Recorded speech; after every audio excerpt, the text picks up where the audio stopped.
Welcome to What Are You Sporting About podcast, a podcast about business, employment, sports, and entertainment to help educate, support, and guide you to your next level. Here's your host, attorney Savania De Barros.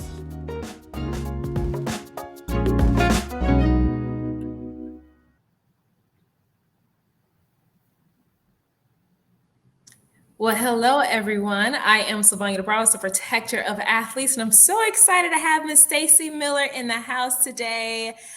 We are going to be dropping some nuggets for you guys out there, so make sure you hold on tight to your seat. If you are not yet subscribed to the What Are You Sporting About podcast, listen, I tell you guys every week, I don't know what you are doing with your lives. So make sure you go to your favorite podcasting platform, click that button to subscribe so you never miss an episode, because you know me, your girl, I'm always trying to find individuals who are experts in their own industries, in their own right, to bring you real information to get you to that next level, whatever that next level is for you in your life and in your professional life. All right. So, and I got to say this too. Don't forget, NIL Combine Live is coming up very soon in July 27th through the 29th. So if you are a student athlete or an athlete advocate, you're going to want to be in the room. Make sure you go right now to get your tickets. You can go to bit.ly/NIL Combine 2023, bit.ly/NIL Combine 2023. And again, that's bit.ly/NIL Combine 2023. You will not be sorry. NIL Combine is the #1 premier event for name, image, and likeness, because we are always bringing experts in a room to educate and support athletes and their advocates to break down certain barriers that have kept us stuck for way too long. Y'all, I'm tired of it. And so I am now on this mission to make sure that we get that freedom in every part of the word so we can build our lives on our own terms the way that we desire. All right. So go to bit.ly/NIL Combine 2023 and make sure NIL Combine is in all caps. So welcome again, Stacey. I'm going to tell the people a little bit about who you are. And then if I miss something, you come in and you let us know. Give us the extra sauce on top. All right. Okay. Sounds good. All right. Well, Miss Stacey is a professor of communications and engagement expert, and she teaches businesses and she teaches at the Business and College Level about speaking and writing. She has more than 20 years experience in working with the C-level executives and business leaders at Fortune 500 companies, and she helps them to develop leadership and communication skills who want to become better speakers and writers. As a communication performance coach and trainer, she provides professionals and trainees with action-based tools for achieving presence, authenticity, and dynamic expression for an unforgettable performance. And that is her passion. She is the founder and creator of the Collegiate Level Ultimate Training Communications hats. And she has Clutch Communications Academy, I believe, right? Didn't you start Clutch Communications Academy? I did. All right. And now she called the CCA. They teach presentation readiness, educational success strategies to the student athletes through in-person presentations, boot camps, and workshops. The digital product and media training course focuses on training student athletes to speak confidently on camera and in person, digital literacy, personal and professional branding, and provides strategies for avoiding pitfalls associated with the increased exposure. So I know that's a mouthful, y'all, but help me welcome her to the stage, whether you're watching this live now or listening to this later. Welcome to What Are You Sporting About podcast, Ms. Miller.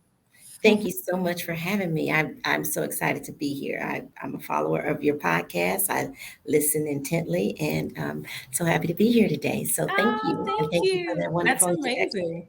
Yes, that is amazing. Well, I have to ask you, what are you sporting about? Your bio is amazing. The work that you're doing is amazing. I've already spoken with you like one time before, but I would love for any of the What Are You Sporting About listeners to be tapped into what you are sporting about.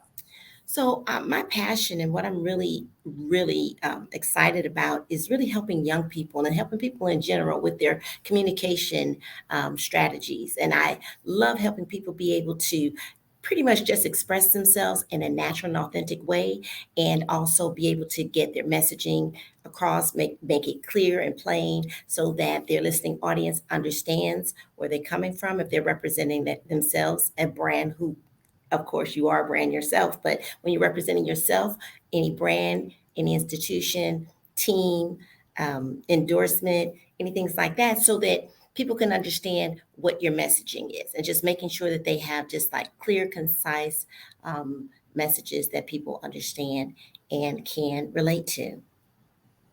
Yes. Now, look, I'm gonna go out of script a little bit. Are you sitting outside? No, I'm not. You're not? Oh my God, No, I love the brick, right? So I'm no. over here thinking, okay, Stacey must be sitting over there in that little California sun, baby, because you know how to It's say it actually never cold here rains. today for me. My voice is not 100%, and it's I'm in Northern California, so it's not as sunny as Southern California.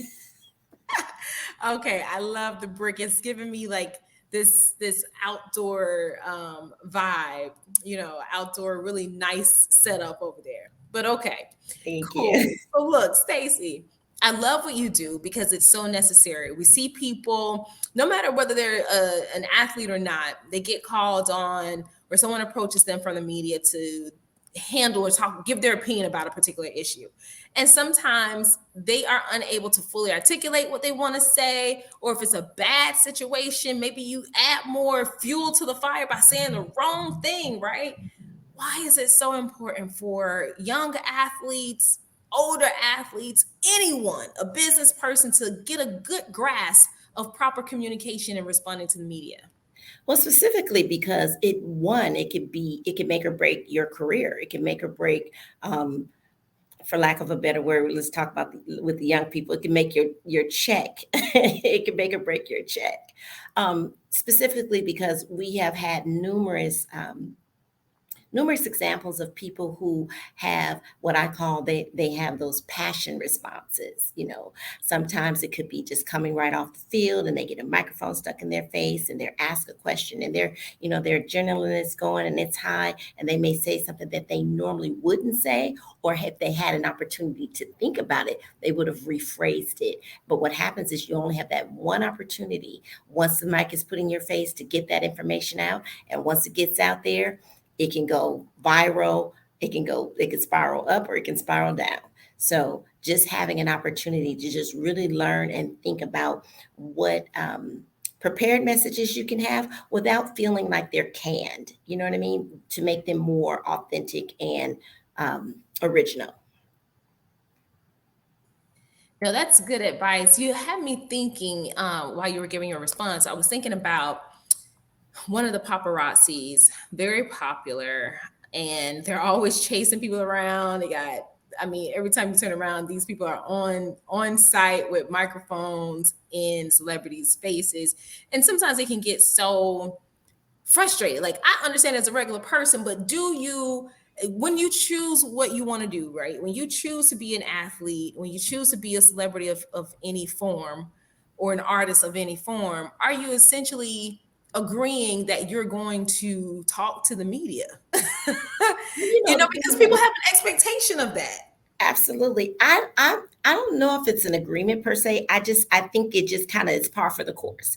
It comes along with the territory. And it's one of those things, unfortunately, there's no avoiding it because people want to hear from you, especially when you're in the public eye. People want to know what you think. They want to know what's your take on something.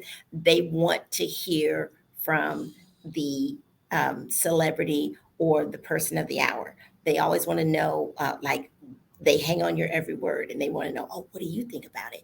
And so it's kind of par for a course. It comes with the territory and it's not always fun, let's just say, because sometimes you get asked the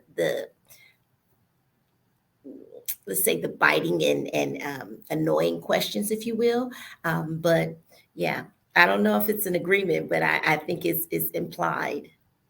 Yeah, Definitely. I think it is. I think it is implied by our culture, the American culture. Like you reach this pinnacle, this height of something that you should know. It should be expected that you will have to speak in some way to some kind of group, whether it's media, something else. So you talked about having prepared messages, and for someone who might be young, may have kind of slipped through the cracks on their way to some form of fame, whether it's short-lived or not. They may not be thinking, okay, well, what should I be practicing in order to say something, especially if I'm just finishing up playing. How do you coach your individuals to figure out what are those initial conversations or messages to plan if someone came to you, and especially if you know you don't have a prepared message for it? Like, what is the prepared message for the non-prepared message? One thing that I always have people to do is one, focus on the positive, right? So let's just say, even if you did not have a good game, right? So what you can do is think about it. Everyone, if you were in the game and let's just say you didn't win and they want to know, what do you think? Samania, what do you think about the game? How did you guys play today? Now, of course, inside you're feeling like we didn't play well, but you want to focus on the positive. You say, well, we didn't prevail this time. However, my teammates and I did a valiant effort, and you compliment the other players and things like that. And you always keep it on a positive upswing. You talk about the things that you can do better so that the next time that you meet this opponent or the next opponent, that you'll be that much better prepared. And so it's just always staying positive, and it always feels like, okay, well, you're not a sore loser and you're not a sore sportsman. So just keeping that positive angle is always the very first thing that I always let people know that they should start with. I like that because I think people who don't know you, i.e., myself and you or someone else that's not working with them, can't see the real person behind the microphone or past the tabloids, whatever it may be. And so when you see that a person has consistently responds a certain way, even if they have a bad day, the public is more open to giving them grace. Well, you know what, that can't be such and such because maybe they just really, got something going on. It's like people will tend to, really rally around that individual because it's unheard of. Well, one thing that I always say is that people are rooting for you.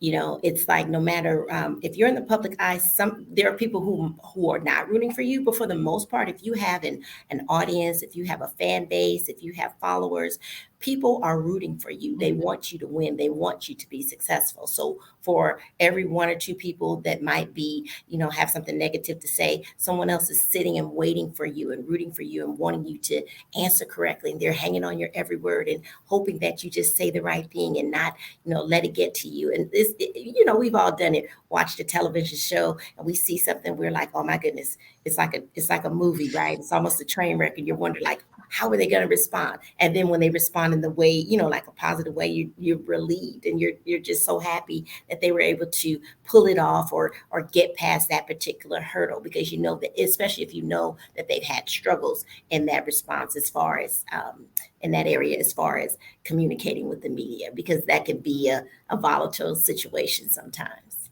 Oh, that's good. Well, you know what? I believe we had a young athlete to kind of test the waters on that front. Angel Reese from LSU. I created a TikTok. I don't know what happened to the platform at the time. I don't even know if I posted it, but anyway, just giving her some huge congratulatory messages because in my opinion, I'm not a professional of communications and all of that, but the way that she handled some of the issues that came up, I thought she did a great job, but I would love your opinion on it. And if I can just take this moment to say congratulations to LSU athletes, period. These, especially the women, they are doing the darn thing. And it truly warms my heart because people ask me prior to the passing of NIL, I've been on this path for a long time. People don't even know, right? I've been in this thing for a minute. And they would ask me, well, how do you think it's going to impact women? I always felt like it was going to be positive because I do believe that women are super hard workers. We tend to see much further than our male counterparts. Not throwing no shade out there to our smart brothers, doing their thing, but women typically will go on to create amazing futures for themselves, whether it's through sport or not. And so all I could think is that NIL will essentially level the playing field in terms of the value that sports can bring to their table, but earlier, right? And now we're seeing some of these young athletes like Angel Reese and one of her other teammates, Flage Johnson. And then there was another young lady, I can't remember her name right now, but they are in the multi $6 million deals, and we have the gymnastics athlete Olivia, who just graced the cover of Sports Illustrator. I mean, so it's absolutely amazing. But one of the issues that occurred, apparently there is, my husband actually told me about this situation, but there's like some hand thing that they do. Oh, yes. Oh, yeah, that she does. And it's funny because my husband has the same look, like he has that built into like a dap up with my son. Like they have their own message, the way that they speak to each other. You know, it's like Black culture, right? Sure. So when he told me, but I was like, oh, that's what you do with our son. And it was automatically turned in the media around what it looked like or what it was, what it stood for. But her Caucasian opposing teammate did something that was either the same or similar. She wasn't ridiculed for The it. exact same motion. The exact same motion. And then when they won, then it was, oh, well, everyone should come to the White House versus the winning team coming to the White House. And I've never heard about everybody coming to we ain't in no Pop Warner. Everybody ain't getting a trophy. Listen, and somebody has to lose and somebody has to win, right? And you know, it's always been the winners go to the White House and the losers go home. Correct. Period. Correct. And it's sad because it's, you know, I know that they're grown women when they're in college, but still they're like babes to me still. You know, Right. There's a lot of things that they're trying to figure out. They're just really digging to the game to give it their all to bring home the win. And then to be thrusted into a very political situation, which is race in America, highly politicized. What's your opinion about Reese's response? Do you think she did a great job? Is there something she could have worked on? One thing that I preach is authenticity. And that's the one thing that I love about her. I think that she is unapologetically herself and she is authentic. And I think that is what a lot of people looked at. Some looked at and frowned upon it, and a lot of people looked at it and celebrated it. I was one that celebrated it because I felt like what she said was not egregious in any way. She spoke from her heart. She wasn't disrespectful. She said what it was, and she was authentically herself. And so for me, you can't, I don't think that you can lose with that type of, when you're that secure in who you are. And it's a beautiful thing to see a woman with that much gumption and self-esteem and self-awareness. And you know, she just knows she's bad, which is a good thing, you know. And so I think that her responses were appropriate. They were age appropriate. I don't think that they were, like I said, disrespectful to anyone or even the system. It was and I don't even think, I mean, I feel she's passionate, but I don't think she made like a passion statement. I think she's articulate enough. I think she's intelligent enough. And I think she knows what she's doing. I think she's a thinker, which, you know, when you weigh pros and cons of your actions, I don't think that the responses merited, you know, the intent. I think she was well intended and she was just playing a game and she was just doing what people who are passionate about the game of basketball do. Those are just, I mean, everybody trash talks and everybody does, you know, like all kinds of things. And it's the culture. So I was for it. Yeah, I was definitely for it. I went back and looked at some of the stuff and read some articles. I'm like, well, I don't think this is bad. I think she was truly standing up for herself. And I immediately did a post about self-advocation. So there's a few podcast episodes on the platform where I talk about advocating for self.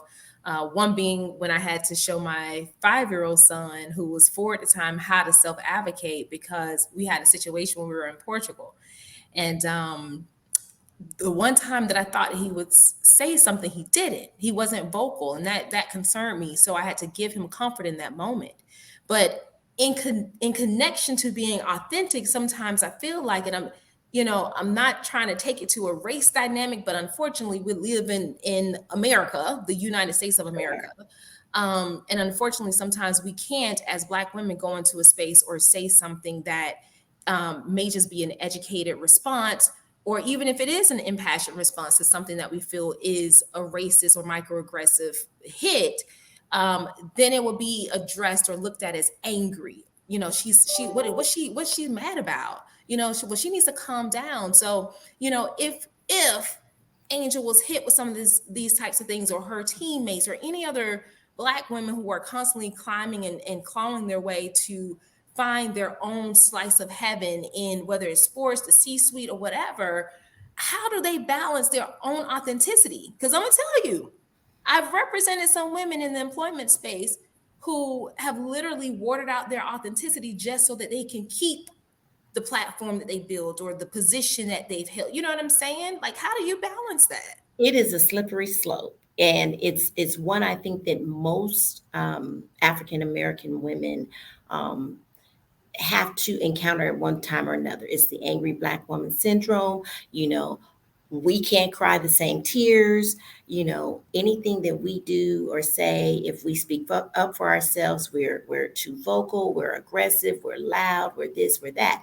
And it's really a fine line and a slippery slope, because it's like, of course, we all want to excel in our various careers, and we want to get to the next level and whatever it is that we're endeavoring. However, we also have that struggle to just remain who we are, not water ourselves down, or even just get lost in the process of being either in someone's employ, or either navigating relationships with other people who don't really understand, um, you know, the pain and even the disdain, I think, that a lot of African American women unjustly that we encounter, and they have no idea, you know, the struggles that we go through in order to just keep that balance. Because like I say, I have in my book, I say that, you know, I'm just like, it's I always try to stay balanced. It's a struggle for me, because, you know, it's either you want to, I either, because I'm like, okay, you know, you might have gone too far. So, you know, you're struggling with trying to be too passive and being a serial killer. You know, it's just it's difficult trying to maintain that balance and just keep everybody happy and keep yourself, you know, in a position where you're less than misunderstood. That is a huge extreme. You went from one extreme way to the It's next. the balance in the middle is great. And see, I think the middle part is the wide and vast part, you know, Yes. because the two That you extremes, still don't really know how to navigate. Because like it's you can do something that's in the middle that you think is okay, and then boom, here we go, another but firestorm. You're like, your oh, middle could be somebody else's extreme.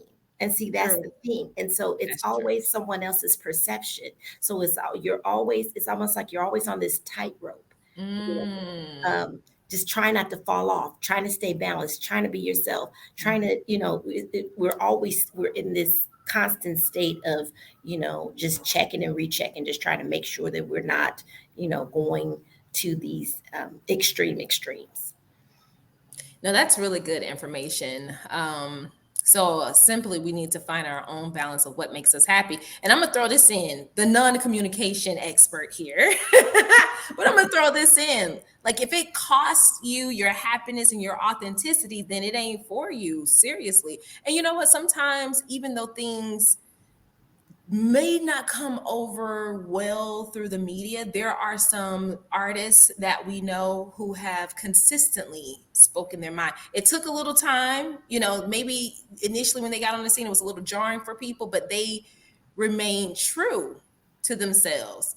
I don't know, it might mess up your money. I don't know. So you got to figure out for you, what is the cost though? It potentially can, but you know, there's a saying that says, you know, be yourself, the world will adjust. And that's pretty much true. You know, I think sometimes people can come off as, you know, it's almost like coming off as abrasive or harsh. And but people who get to know you, they realize that either you're really not that way, and it's maybe the perception, or maybe they just never encountered someone who was absolutely spoke their mind. You know, that can be jarring to someone who doesn't speak their mind. You know, or does it necessarily receive it coming from a woman specifically? So yeah, Yeah, no, that's good. Yeah, it definitely depends. I definitely speak my mind. I grew up in a home with a very blunt woman. and I do too. I mean, it's so funny. And I appreciate it. Right. And that's like me. Like I always say, give it to me straight. Don't Yes. just give it No to me. chaser. I figure like I can deal with whatever it is, but what I can't deal with is like the cover up and not knowing. Right. The hiding behind. Yeah, Absolutely. I can't do it either. I can't do it. I just need you to give it to me real straight and just like, let's move on from what we need to. And when it Um, comes to and when it comes to just really, like you said, looking out for your career and things like that, I yes, think what happens is that you self-reflect and you make those adjustments, and that comes with maturity. it does. This comes with sometimes you reflect on something when you were younger that you did that may have cost you everything, and then you'll do those self-corrections because Right. it cost you everything at the time, and then you will say and reflect and have to be, of course, very self-aware and learn to say, okay, now, you might have went too far on that one, or maybe there was another way that you could have said that, and you will self-correct. Yeah. No, that's really good feedback. And part of that is just understanding, having your own emotional intelligence, Absolutely. having that particular IQ of yourself. I had a speaker onto the platform of what he's spreading about, helping us to understand how to build our emotional intelligence. And so that's so important because I still see adults like old people who are so unaware of self, and it is the most ridiculous thing ever. It's like, do you not realize how you're coming off or what you're doing or the insensitivity that you have? So really doing that work and Yeah. self-correcting is so important. And I think it'll also come over well, especially if someone, specifically our young athletes now with NIL deals, are giving a statement and they mess up. Maybe it's your first time doing a media, um, speech, whatever it is, right? Yes, the junket. So, right, just, hey, take it with grace, take it in strides, reflect, figure out what you can fix, what you could have done better. Hire you somebody like Stacey Miller, right? Take a course, get the book, all of that so that you can actually be better because some positions could come out of those opportunities too, Oh, for sure. right? And I think that everybody doesn't have to be, you don't have to speak the King's English, but you just have to be able to communicate a message, Correct. and represent yourself, your team, your school. If you have the NIL deals, endorsements, you just be able to represent the brands in a way that, that gives them in a positive light. And also does what they're hiring you to do for the most part. So I think that just being aware is probably one of the first things. And mindset is also a very important thing. Before you embark on anything, check your mindset. Like think about your perfect purpose, your why. Like what is this all about? And when you tie that into your purpose, your why, it's why are you doing all these things? What is it that you are here to accomplish? What is the mark that you want to make in this world? And so building relationships, all those things are very important. No, that is amazing. Amazing advice. So, look, what are some tips that you can provide to athletes so that they can start to perform better? And then when you give your answer, I also want you to tell us how people can find you, the resources that we kind of dropped down today, how they can get those resources. I'm going to be getting the book for sure. I got a whole bunch of books I need to read, but I love the hard copy. I can't, I'm sorry. I can't. I know. I I just like I to have love it the in my book hands. myself. Yes, I can't highlight the electronic pad. I need to highlight the actual book. So if you could give us those tips on the interviews and then the resources. Okay, so I already alluded to this earlier. My first tip is be yourself, right? Be authentic, be yourself. You can make those self corrections. You can always get better if you, and also know your subject matter.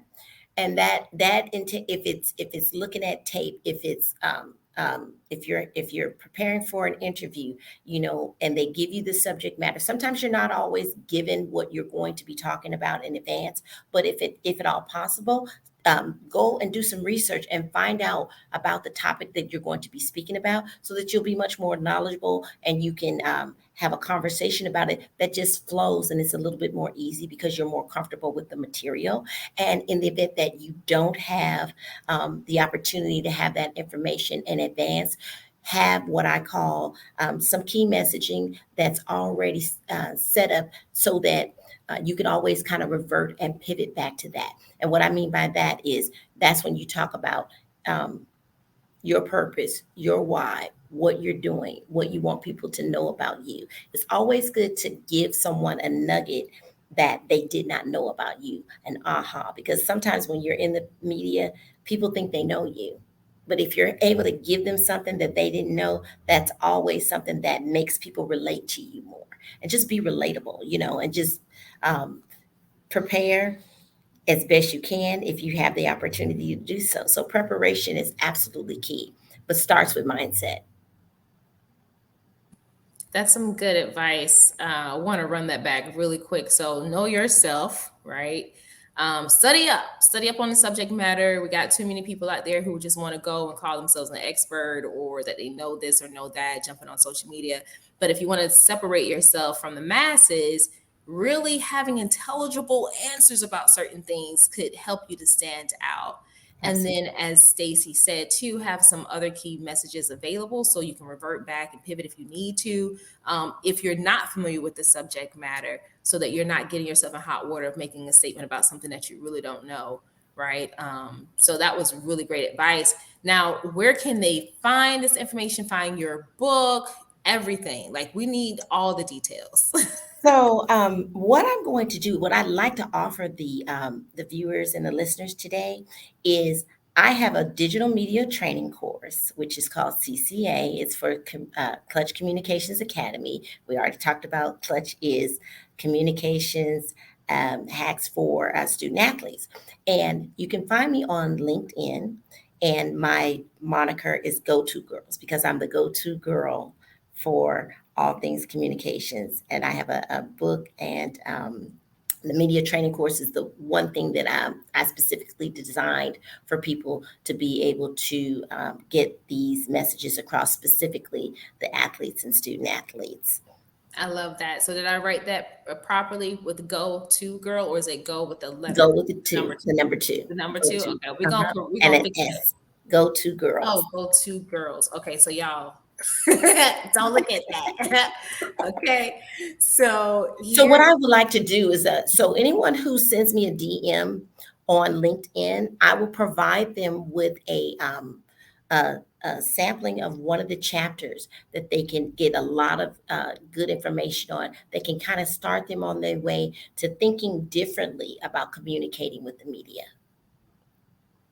Perfect. All right. So then that means you guys have to go and find her at Go To Girls on LinkedIn. And a little tip for our LinkedIn newbies, especially if you are an athlete and you have not yet created your LinkedIn profile, y'all better get on LinkedIn. Listen, I've built some of the most amazing connections on LinkedIn, especially at the start of the pandemic, because I was just kind of like dipping and diving inside of LinkedIn. I didn't really know how to navigate it. If I'm being honest, I still don't really know how to navigate it, but I have a presence there.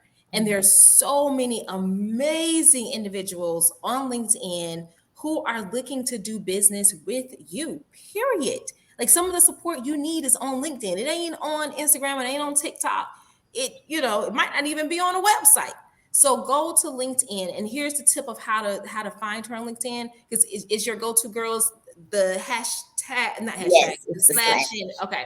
So make sure you go to www.linkedin.com/in the number 2 girls with an S on the end. Okay. Yes. Go To Girls. Send her a DM. You're going to get the sample chapter and you're going to be able to work with her. I don't know whatever the other cost or whatever it may be, but still get the digital media training. She'll give you all the tips of what your next steps would be to getting the other aspects of what she provides to help you really master your communication skills. So this is amazing, Stacey. I definitely appreciate you. From the first moment I spoke with you, I was like, yeah, she's gonna be my sister girl for a minute. Oh, it is a pleasure. And I'm so looking forward to the conference that Yes. those are my people.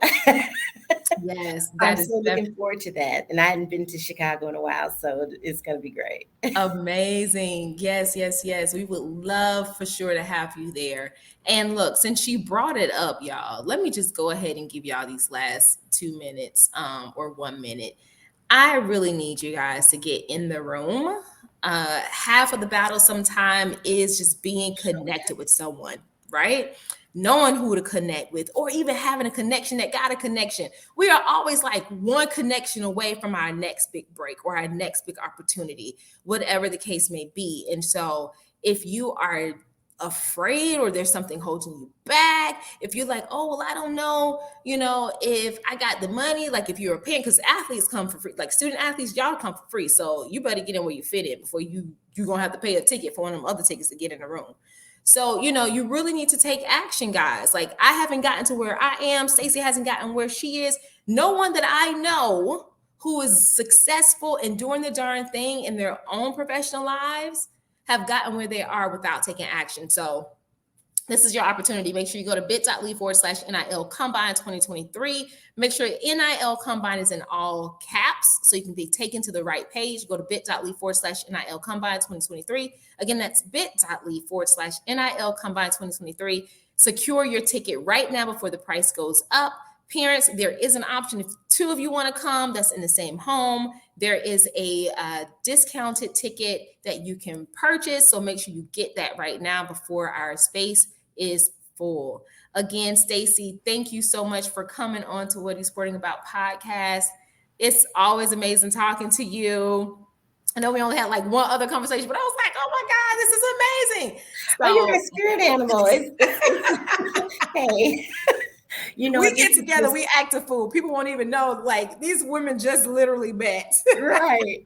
But it's when I was introduced to you, I was like, oh, I got to talk to her. We have got to talk. We have so much in common. It's so amazing. And I'm so happy for you and everything that you're doing. And I'm so looking forward. I was so excited about the whole NIL, blowing the whole lid off of that. And I'm so excited for the women that are, going to benefit and are benefiting from the new NIL legislation. Yes. So, thank you for having me. And I look forward to seeing you in July for sure. Yes, ma'am. You are absolutely right. So, guys, that concludes this episode. I am Savannah Browse, protector of athletes, and it's always a pleasure to educate, motivate, and support you to your next level. Until next time, guys, I will talk to you later. All right? Ciao. Joining us this week on What Are You Sporting About podcast. Make sure to visit our website, prosportlawyer.com, where you can subscribe to the show in iTunes, Stitcher, or whatever your favorite platform is, so you'll never miss a show. And while you're at it, if you found value in the show, we'd appreciate a rating on iTunes or iHeartRadio. Or if you'd simply tell a friend about the show, that would help us out too. If you like the show, you might want to check out our book, What Are You Sporting About? Attorney Savania DeBarros is available for private consulting at sldebarros.com. And remember, we're here to educate, support, and guide you in your journey to success because we're all sporting about something.